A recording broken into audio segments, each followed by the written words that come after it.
India దేని మీద ఒప్పుకుంది? కాప్ 29లో ఒకటి ఎన్‌సిక్యూజీ అంట. అంటే నేషనల్ క్లైమేట్ క్వాలిఫైడ్ గోల్స్ అనమాట.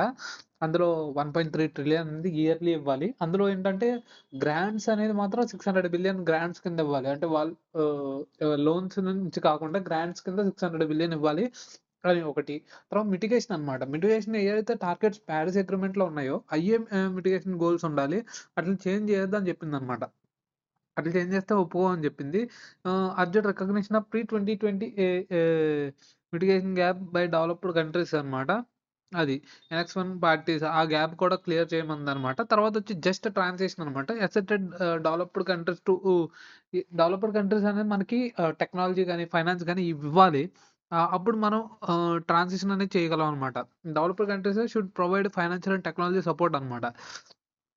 తర్వాతేంటి రెస్పెక్ట్ మన రైట్ టు డెవలప్‌మెంట్ అనేది డెవలపింగ్ కంట్రీస్‌ని రెస్పెక్ట్ చేయాలి. And sustainable priorities and developing countries అనమాట. తర్వాత గ్లోబల్ స్టాక్ టేక్ అనమాట. గ్లోబల్ స్టాక్ టేక్ అంటే ఏంటి?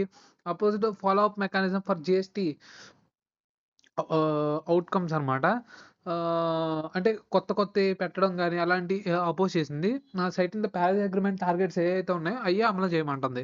Criticise UAE dialogue text for its lack of connection to అందులో యూఏఈ డాక్యుమెంట్‌లో క్రిటిసైజ్ చేసింది. ఎందుకంటే అందులో ఫైనాన్స్ గురించి గాని, imbalance and mitigation centric language అనమాట. అడాప్టేషన్ అనమాట. Called clear indicator to measure progress అనమాట. On adaptation. Oppose the use of third party databases అనమాట. Ah, called clear indicator to measure progress on adaptation అనమాట. తర్వాతేంటి oppose the use of third party databases reporting indicators advice for party submitted to data only అనమాట. Adaptation and call for clear indicator ఏయైతే clear indicators ఉన్నాయో ఆటిల మీద ఉండాలి. Measure progress అనమాట. Oppose the use of third databases గాని అలాంటివి ఉండకూడదని చెప్పింది.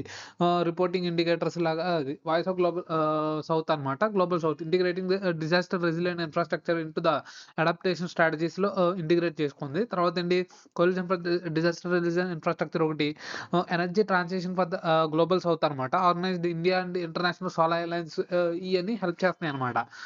ఇది మెయిన్. ఇక్కడేంటంటే ఒకటి మనం తెలుసుకోవాల్సిందేంటంటే గ్లోబల్ స్టాక్ టేక్ అంటే ఏంటి? గ్లోబల్ స్టాక్ టేక్ అంటే ఏంటో తెలియాలి. గ్లోబల్ స్టాక్ టేక్ అంటే ఏం లేదు. ఇదేంటంటే ప్రతి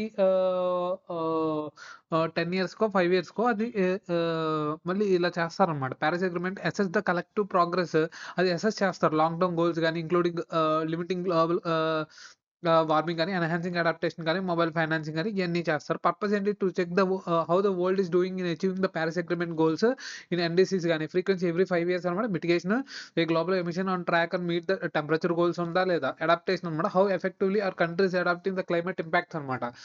ఎలా అడాప్ట్ చేసుకుంటున్నాయి. తర్వాత ఫైనాన్షియల్ అండ్ సపోర్ట్స్ అనమాట. ఆ డెవలప్డ్ కంట్రీస్ ప్రొవైడింగ్ ఇదనమాట. ఔట్‌కమ్ రికమెండేషన్స్ ఇదనమాట. ఇండియా స్టాండ్స్ ఏంటి? Oppose the follow up mechanism. Paris agreement అనమాట. అంటే ఏంటి? ఆహ్, ఈ అపోజ్డ్ ఫాలో అప్ మెకానిజం అంటే ఏంటో మనకు తెలియాలనమాట. ఆ! Resisting any new obligations, reporting requirements, compliance checks and global stock take అలాంటివి ఒప్పుకోనంది. పారిస్ అగ్రీమెంట్ ఏదైతే పెట్టిందో అయ్యే ఒప్పుకుంటా అంది. Some proposals COP negotiation suggested to the follow up actions అనమాట.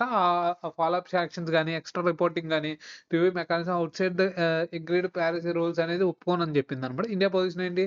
Impose unfair burdens and developing countries and go beyond the collective assessment అనమాట. అంత బియాండ్ ద లెవెల్ అయితే గనక మేము చేయమని చెప్పింది.